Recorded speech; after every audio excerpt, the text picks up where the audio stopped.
Class में आपका स्वागत है। इस क्लास में हम लोग सीखते हैं हिंदी से इंग्लिश ट्रांसलेशन करना, यानी किसी भी पैसेज को कैसे हिंदी से इंग्लिश में बनाते हैं उसको हम लोग सीखते हैं। देखिए यहाँ पर ट्रांसलेशन के माध्यम से हम लोग जितने भी वर्ड हमारे वर्ड पावर आ जाते हैं उसको हम लोग सीख लेते हैं। जो भी ग्रामर का पॉइंट बनता है उसको हम लोग सीखते हैं, या जो भी कंसेप्ट बनता है कह सकते हो कैसे यानी बनाते हैं सेंटेंस को, जो भी कंसेप्ट है, जो हमारा रूल होता है, जितना भी स्ट्रक्चर होता है, सब कुछ हम लोग पढ़ते हैं। यानी हर एक सेंटेंस के हर एक पार्ट्स को हम लोग समझ करके ट्रांसलेशन करते हैं। अगर आप ध्यान से देखेंगे तो आपको पूरा का पूरा समझ में अच्छे से आएगा।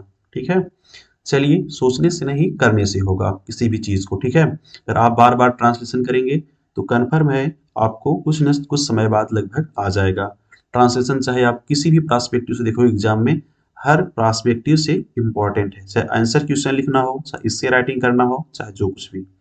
चलिए देखते हैं आज के पैसेज में क्या है, तब इसी पैसेज को हम लोग क्या करेंगे, ट्रांसलेट करते हैं और समझाते हैं कैसे इसका ट्रांसलेशन बन रहा है। क्या आप कभी ऐसे पलों से गुजरे हैं? यहाँ तक एक सेंटेंस है, जब शब्दों ने आपके दिल की बात बयान करना छोड़ा हो। यहाँ तक दूसरा सेंटेंस हो गया, हम आपकी जिंदगी में ऐसे पल आते हैं, यानी हम सबकी जिंदगी में ऐसे पल आते हैं। यहाँ तक एक सेंटेंस है, जब भावनाएं इतनी गहरी होती हैं। यहाँ तक हम लोग एक सेंटेंस को बना लेंगे। देखिए जहां मैं टिक मार रहा हूँ यही से सेंटेंस को छोटा कर लेंगे। ठीक है, तो छोटा छोटा सेंटेंस बनता है, बड़ा सेंटेंस नहीं होता। ठीक है, बशर्ते करने का तरीका पता होना चाहिए कि उन्हें शब्दों में ढालना मुश्किल हो जाता है। तो यहाँ तक एक सेंटेंस होगा। आइए यह एक सेंटेंस हो जाएगा, कुछ ऐसी ही अनकही कहानियों को यानी शब्दों में पिरोकर। तो यहाँ तक एक सेंटेंस हो गया, अपने दिल के कोने कोने तक पहुंचे।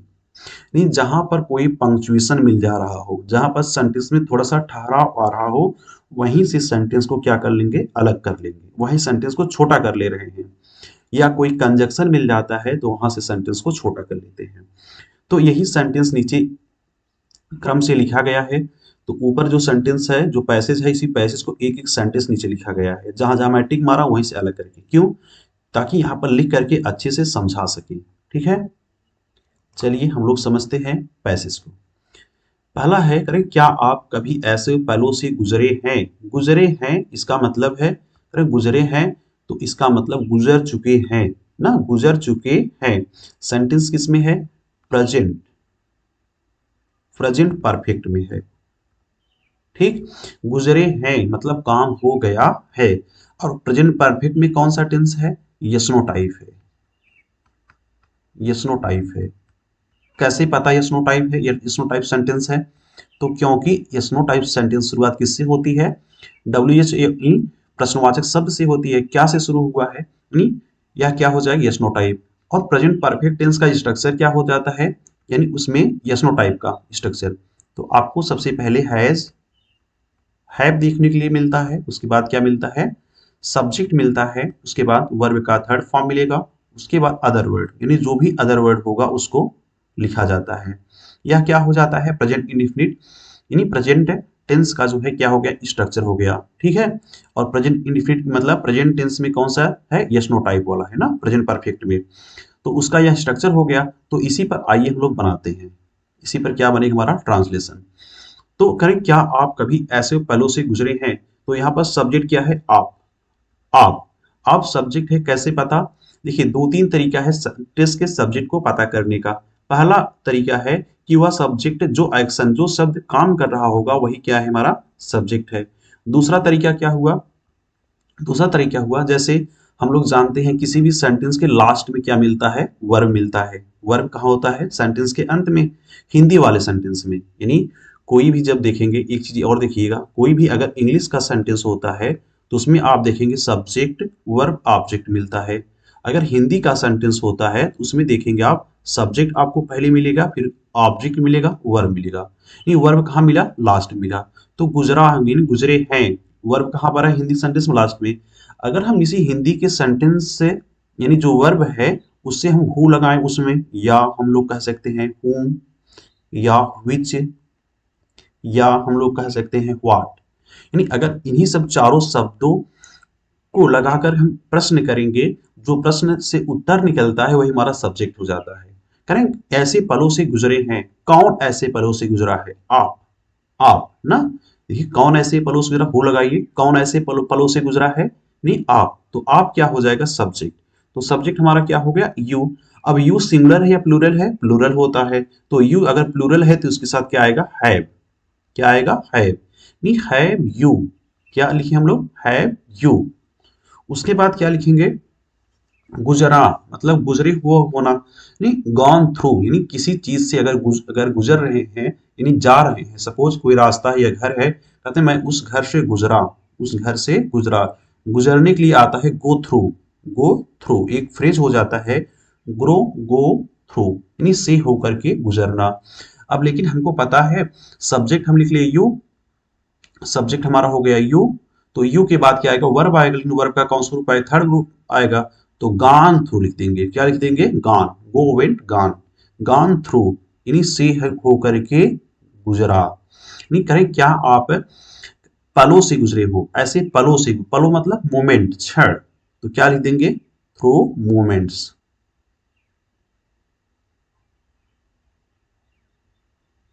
मोमेंट्स, ठीक हो गया। अरे have you gone through, through moments, करें क्या आप कभी ऐसे पलों से गुजरे हो ना, ठीक।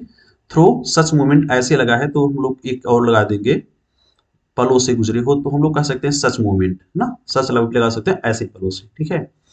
आगे, जब शब्दों ने आपके दिल की बात बयान करना छोड़ा हो, जब शब्दों ने आपकी दिल की बात बयान करना छोड़ा हो, जब मतलब when, जब का मतलब when ना, when वर्ड्स, जब शब्दों ने, सब्जेक्ट हो गया, किसने छोड़ा हो, किसने, इसे प्रश्न करिए हुम लगा करके, हुम लगाइए और कहिए किससे, किसने छोड़ा हो, शब्दों ने, तो वर्ड्स क्या है यहाँ पर सब्जेक्ट हो गया। छोड़ा हो सेंटेंस किसमें है, पास्ट परफेक्ट, नहीं प्रेजेंट परफेक्ट में है, छोड़ चुका है ना, नहीं प्रेजेंट परफेक्ट में है सेंटेंस, प्रेजेंट परफेक्ट में है, तो प्रेजेंट परफेक्ट का ऊपर हम लोग स्ट्रक्चर लिखे हैं, लेकिन यहाँ पर ऊपर स्नो टाइप था, लेकिन यहाँ नीचे पर, नीचे कौन सा है अफर्मेटिव का है, तो अफर्मेटिव सबसे पहले क्या आ जाता है सब्जेक्ट आ जाता है, तो सबसे पहले हम लोग क्या लिखेंगे अफर्मेटिव सेंटेंस है, ठीक। तो सबसे पहले क्या लिखेंगे सब्जेक्ट, नहीं व्हेन वर्ड्स सब्जेक्ट हो गया, उसके बाद क्या आएगा वर्ड्स प्लूरल है तो क्या आ जाएगा हैव आ जाएगा, व्हेन वर्ड्स ना, छोड़ा हो, यानी छोड़ा हो मतलब फेल हो गया हो, फेल्ड, फेल्ड लगा सकते हो, लिफ्ट लगा सकते हो, हम लोग क्या लगा दिए, यानी फेल्ड यानी असफल हो गया हो, सेंस हमारा है ना, यानी जब शब्दों ने बयान करना छोड़ा हो, यानी असफल होने की बात हो रही है, असफल हो ना, तो उसके लिए फेल्ड शब्द हम लोग लगा दिए। क्या बयान करना, बयान करना मतलब एक्सप्रेस करना, बताना, व्यक्त करने के सेंस में, तो क्या लिख देंगे टू एक्सप्रेस। अब टू क्यों लगा दिए, टू प्रीपोजिशन क्यों आ गया, क्योंकि फेल्ड एक वर्ब आ गया था, अब जब दोबारा हम लोग वर्ब लिखेंगे तो उसको इन्फिनिटिव बनाएंगे, टू प्लस वर्ब का फर्स्ट फॉर्म, कहने का मतलब है अगर वर्ब का फर्स्ट फॉर्म हो उसके पहले आप अगर आप टू लगा देते हैं तो वह इन्फिनिटिव बन जाता है, ठीक। और कैसे काम करता है, नाउन की तरह काम करता है, तो यहाँ पर टू एक्सप्रेस क्या हो गया नाउन हो गया, और किसके स्थान पर आया है ऑब्जेक्ट के स्थान पर, तो क्या हो गया ऑब्जेक्ट ना। अब किसकी बात करें, आपकी हृदय की बात, आपकी हृदय की बात, यानी आपकी हृदय की फीलिंग की बात हो रही है, तो क्या लिख देंगे योर, हृदय मतलब हर्ट, योर हर्ट्स, अपॉस्ट्रॉफी लगा दीजिए, योर हर्ट्स यानी हृदय की बात, यानी फीलिंग की बात हो रही है, बात के लिए टाक मत लिखिएगा फीलिंग्स लिखेंगे, क्योंकि आपके दिल की फीलिंग की बात हो रही है ना। अगला सेंटेंस देखेंगे, उम्मीद करते हैं ऐसे हर सेंटेंस को बताते हैं, उम्मीद करते हैं आपको समझ में आ रहा होगा, अगर आपको समझ में आ रहा है तो आप कमेंट बॉक्स में जरूर बताइएगा हमको समझ में ढंग से आ रहा है। अरे हम सबकी जिंदगी में ऐसे पल आते हैं, हम सबकी जिंदगी में, हम सबकी जिंदगी में, तो पहले इतने को बनाइए, इतने को बनाइए, ऐसे पल आते हैं, यह दूसरा सेंटेंस हो गया, जब भावना इतनी गहरी होती है, यह तीसरा सेंटेंस हो गया, ठीक। देखने में बड़ा लग रहा है, लेकिन जहां पर आपको ठहराव थोड़ा सा महसूस होता है वहीं से सेंटेंस को अलग कर लेते हैं, कहने का मतलब जहां से प्रीपोजिशन मिल गया है वहीं से सेंटेंस को क्या कर लेंगे अलग कर लेंगे, में मतलब इन क्या हो गया प्रीपोजिशन, तो हम लोग क्या लिख देंगे इन आर, इन मतलब में, ऑल मतलब सबकी यानी सभी की, आवर यानी अपने, लाइफ मतलब जिंदगी में, इन ऑल आवर लाइफ यानी हमारे सभी यानी हम सबकी जिंदगी में ऐसे मूवमेंट आते हैं। सेंटेंस किसमें है? प्रेजेंट इंडेफिनिट टेंस में है। ऐसे यानी सच मूवमेंट्स, सच मूवमेंट्स, एम ओ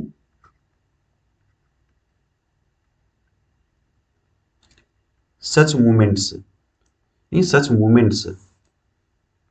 उसके बाद कह रहे हैं आते हैं, तो सेंटेंस प्रेजेंट आते हैं ता हैती है प्रेजेंट इंडेफिनिट टेंस हो जाता है।